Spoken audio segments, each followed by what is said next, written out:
Public Health Department has closed a Subway in Eagle Rock after workers raised the alarm about a rat infestation. Millions of people are quietly quitting Subway, leaving its dining rooms eerily empty compared to the lunch rushes of years past. For a brand that once dominated fresh in the fast food market, the sudden loss of customer loyalty is more than just a pricing issue. It's the result of scandals, broken promises, and a wave of negative press that has transformed the brand's reputation forever. Let's rewind to the glory days when Subway ruled America's lunch hour. The $5 footlong isn't just a promotion, it's a cultural phenomenon that changed how an entire generation thought about fast food.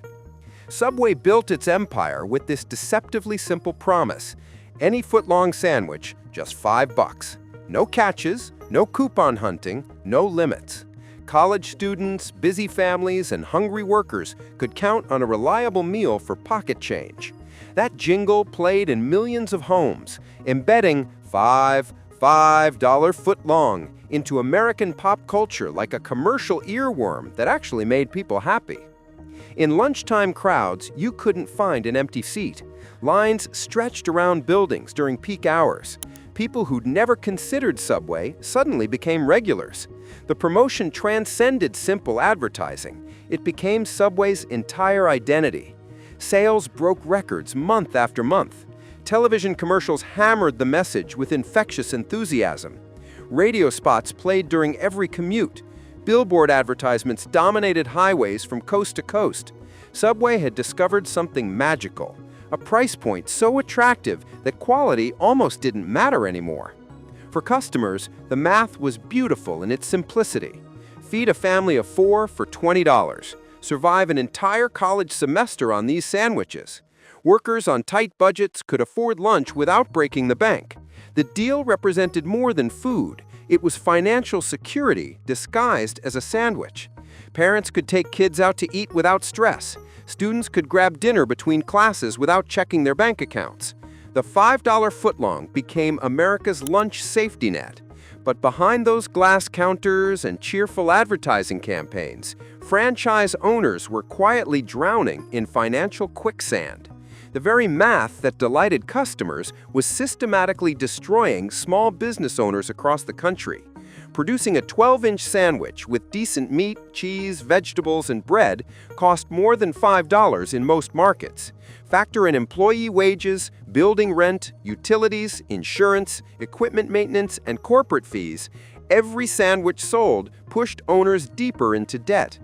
The more successful the promotion became nationwide, the worse individual franchise situations got. Some locations reported losing thousands monthly just from this single deal. Owners found themselves trapped in an impossible paradox. Corporate headquarters demanded they honor the promotion, while customers refused to accept realistic prices. They were caught between angry customers who expected cheap food and mounting bills that threatened their businesses. Equipment broke down, but repair costs came from already depleted profits. Workers needed raises, but owners barely scraped together enough for minimum wage. The tension between corporate profits and franchise survival was building toward an inevitable breaking point that would reshape the entire company. Then one day in 2012, the famous $5 footlong vanished without warning. No farewell commercial, no explanation to loyal customers, no gradual price adjustment, just a cold, brutal price hike. Sandwich costs jumped to $8 or $9 overnight, nearly doubling what customers had paid for years. The shock rippled through communities nationwide. College students who budgeted $5 for lunch suddenly needed double that amount. Families lost their affordable dinner solution. Office workers watched their daily sandwich routine become twice as expensive without any improvement in quality or service. The betrayal felt deeply personal to millions who'd trusted this company with their limited food budgets. Regular customers who'd eaten at Subway multiple times per week suddenly felt deceived and abandoned. The relationship between brand and customer, built on reliable pricing and consistent value, shattered instantly. Subway attempted damage control with temporary promotions and limited-time offers. They brought back the deal for 1 month, then tried $6 footlongs as compromises. These desperate moves only made things worse by highlighting the company's willingness to manipulate prices for marketing purposes. Customers had learned an expensive lesson about corporate promises. Once trust breaks between a brand and its audience, rebuilding becomes nearly impossible. Every attempt to resurrect the promotion felt manipulative rather than generous. People started questioning everything else about the restaurant they'd previously overlooked. The foundation of loyalty had cracked completely, and customers began noticing other problems that had been building for years. But price was just the first domino to fall in Subway's collapse. The company's next revelation came not from their marketing department, but from the shifting taste and experience customers noticed at the counter. For years, prominent signs and advertisements boasted fresh bread baked daily, clear evidence that your sandwich was something special, made with care and quality ingredients. The reality behind Subway's bread production revealed a completely different story that would shock customers who believed in the company's fresh promises. The vast majority of Subway stores relied on frozen dough shipped from central warehouses, thawed overnight in restaurant coolers, then heated in convection ovens that resembled large microwaves more than real bakery equipment. Calling this process baking fresh stretches the definition of both words beyond any reasonable recognition. The bread's texture changed noticeably as a result of this cost-cutting measure. Crusts stayed unnaturally soft when they should have been crispy and golden. The interior became dense and chewy instead of light and fluffy. Longtime regulars noticed the decline instantly and couldn't ignore the difference. It wasn't just nostalgia or imagination. Recent years had brought genuine degradation in bread quality that customers could taste immediately. The signature fresh feeling that had distinguished Subway from other fast food chains was completely gone, replaced by a processed texture that felt mass-produced and artificial. Meat quality raised even stranger questions that most customers never thought to ask. Many chicken and turkey products are injected with salt water during processing before shipping to restaurants, artificially inflating weight so suppliers can charge more money for less actual protein. A piece labeled as 6 ounces of chicken might offer barely 4 ounces of real meat. The remaining 2 ounces consisted of flavored salt water designed to increase profits while deceiving customers about what they were actually purchasing. This practice became industry standard among suppliers looking to maximize revenue, but it left customers paying premium prices for diluted protein without knowing they'd been systematically deceived. The meat often felt rubbery and tasteless compared to what people expected from quality sandwiches, but few understood why until food industry investigations revealed these hidden practices. Vegetables told their own disappointing story of cost-cutting measures that prioritized convenience over quality. Pre-chopped lettuce, tomatoes, and peppers arrived at locations already prepared, then sat in plastic containers for days before reaching customers. Heat lamps designed to keep food warm instead wilted the lettuce until it fell apart when touched. Tomatoes became watery and lost their firmness. Bell peppers turned soft and surrendered their satisfying crunch. Fresh vegetables that should have provided nutrition and texture instead resembled sad remnants that had given up on being healthy. The contrast between advertising promises and actual food quality became impossible for regular customers to ignore. Each bite reminded them that something fundamental had changed about their trusted sandwich shop. It was like ordering a vibrant, fresh salad only to receive vegetables that looked tired and defeated before they ever touched bread. Customer complaints started flooding review sites, social media platforms, and corporate feedback systems. People posted photos of lettuce that disintegrated when picked up, moldy bread that should never have been served, and rubbering meat that felt more like processed paste than protein. The disconnect between marketing promises and actual reality grew wider with each negative review and viral complaint. Subway's reputation for fresh became a punchline on social media as the chain started resembling mass-produced fast food more than the artisanal sandwich maker they'd advertised for decades. Comment sections became brutal battlegrounds where former customers shared increasingly horrific experiences. Forums filled with detailed stories about disappointing meals that cost more money but delivered significantly less satisfaction than competitors. Subway scrambled to reassure the public and promised to remove the controversial chemical, but millions of customers had already learned to associate their daily lunch with rubber products used in manufacturing. The company spent enormous amounts on damage control, but the association between their bread and industrial chemicals had been permanently burned into public consciousness. Next came legal challenges around their tuna that made national headlines and created even more doubt about ingredient authenticity.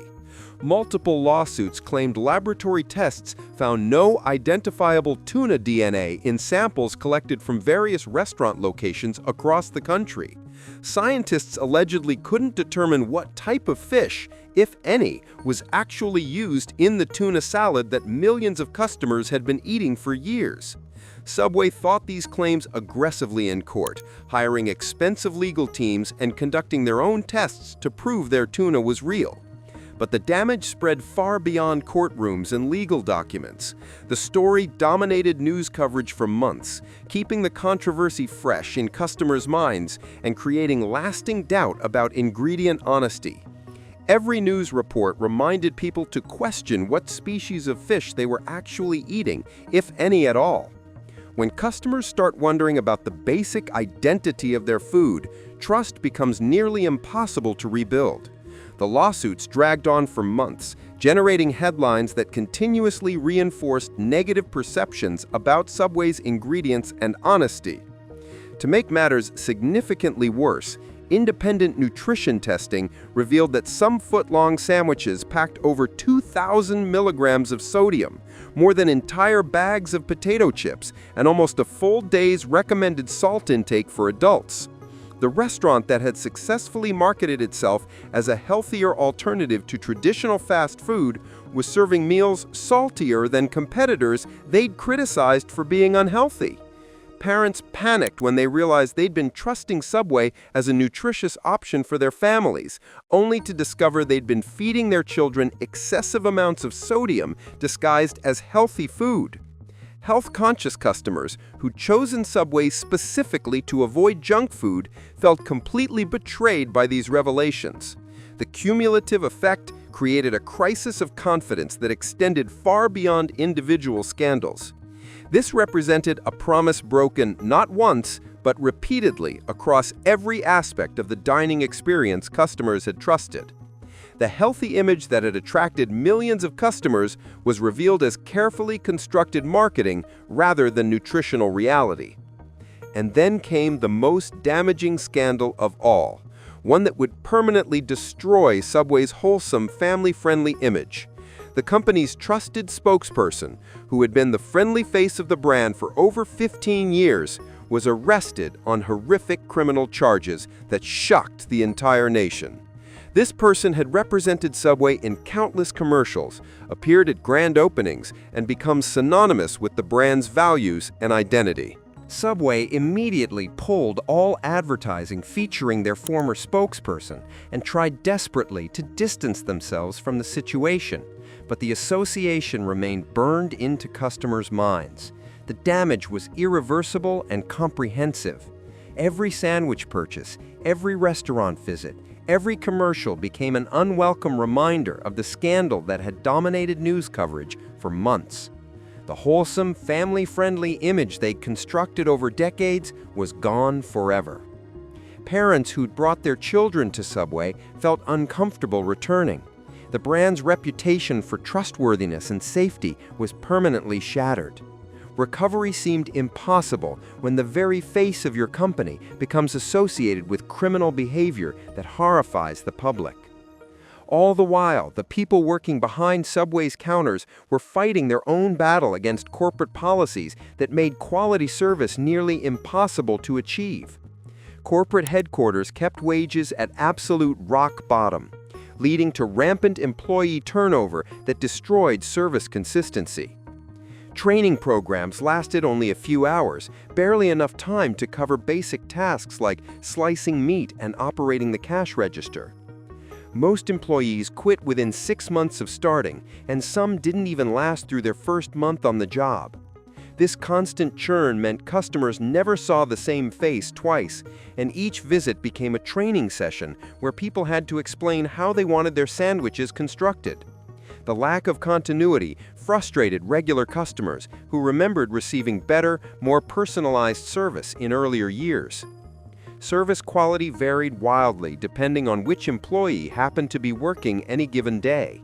One worker might load sandwiches generously with vegetables and meat, creating satisfying meals that felt worth the price. The next employee would count out individual pieces of lettuce like gold coins and slice meat so thin you could read newspapers through it. Getting the same sandwich twice became harder than winning carnival games. Managers pressured workers to minimize ingredient amounts to boost profit margins, creating a constant conflict between customer satisfaction and corporate demands. Customers paid full menu prices while receiving noticeably smaller portions of everything from meat to cheese to vegetables. This practice created angry confrontations between frustrated customers and employees who were just following orders from management. Glimpses of customers arguing over portion sizes became regular content on TikTok, Reddit, and Facebook, further damaging Subway's reputation. Wait times grew longer as overwhelmed workers struggled to serve increasing numbers of customers with minimal training and support. Mistakes multiplied as stressed employees rushed through orders. The personal touch that had once distinguished Subway from other fast food chains vanished completely. Legal challenges surfaced around labor practices, especially in California and the Bay Area, where worker protection laws are strongest. Courts ordered multiple Subway franchisees to pay nearly $1 million in damages for wage theft, overtime violations, and illegal tip deductions that had been systematically stealing money from workers' paychecks. Investigations revealed that children as young as 14 and 15 were being exposed to dangerous equipment without proper safety training. Workers faced unpaid hours and hundreds of bounced paychecks when franchisees couldn't meet payroll obligations. Federal audits swept dozens of locations, and some franchisees were forced by court mandate to close their stores or sell to new owners who could comply with labor laws. Meanwhile, franchise owners realized their dream of small business success had become a nightmare of corporate exploitation. Between monthly royalty payments, mandatory advertising fund contributions, equipment lease fees, and other corporate charges, many franchise owners sent more money to Subway headquarters than they ever pocketed as personal income. Some declared bankruptcy after years of losses and mounting legal challenges, losing their entire life savings and retirement funds. Others simply walked away from decades of work, starting support groups online to warn potential new investors about the reality of Subway franchise ownership. These groups became repositories of horror stories about corporate policies that seemed designed to benefit headquarters at the expense of individual restaurant owners. Corporate policies allowed new Subway locations to open directly across the street from existing stores, cannibalizing sales and turning community business relationships into corporate profit strategies. Franchise owners who'd invested everything into specific territories suddenly found themselves competing with identical restaurants that split their customer base in half virtually overnight. Owners begged corporate for support when equipment failed or business declined, but most complaints went unanswered or were addressed with expensive promotional packages that rarely increased sales enough to justify their cost. As external competition from newer, better-managed chains grew stronger, franchisees faced mounting pressure to cut costs through cheaper ingredients, fewer workers, smaller portions, and reduced service quality, all measures that further damaged already declining customer experiences. Competitors seized this opportunity with precision and strategic brilliance. While Subway struggled with internal chaos and reputation management, rival chains built better restaurants and actively stole dissatisfied customers who wanted higher quality food and more reliable service experiences. Chipotle revolutionized the entire industry by focusing on radical ingredient transparency. They advertised antibiotic-free meats, vegetables chopped fresh daily in visible preparation areas, and rice that actually looked like food instead of processed pellets. The contrast with Subway's hidden preparation methods and questionable ingredients became embarrassingly obvious to anyone comparing the two experiences side by side. Panera positioned itself as the sophisticated alternative to traditional fast food, targeting customers who wanted upscale dining without full restaurant prices or time commitments. They baked bread in actual ovens inside their restaurants, where customers could see and smell the process. Their soups came from recognizable recipes instead of powder packets mixed with hot water. Salads contained ingredients that customers could identify and pronounce without consulting chemistry textbooks.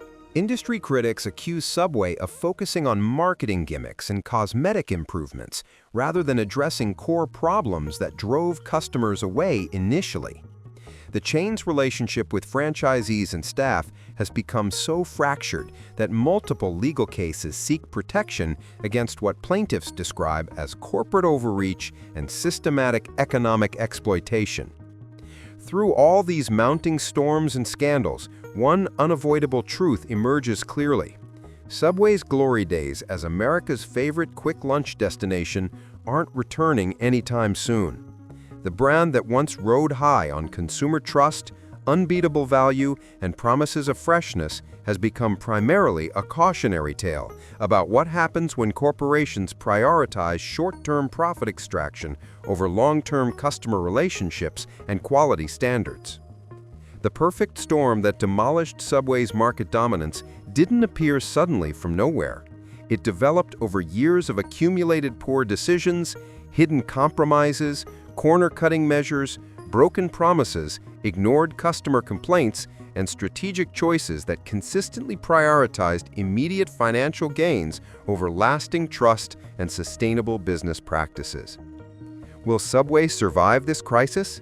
Industry analysts remain divided, but most predict continued store closures and market share losses unless radical reforms appear both on menus and in corporate boardrooms.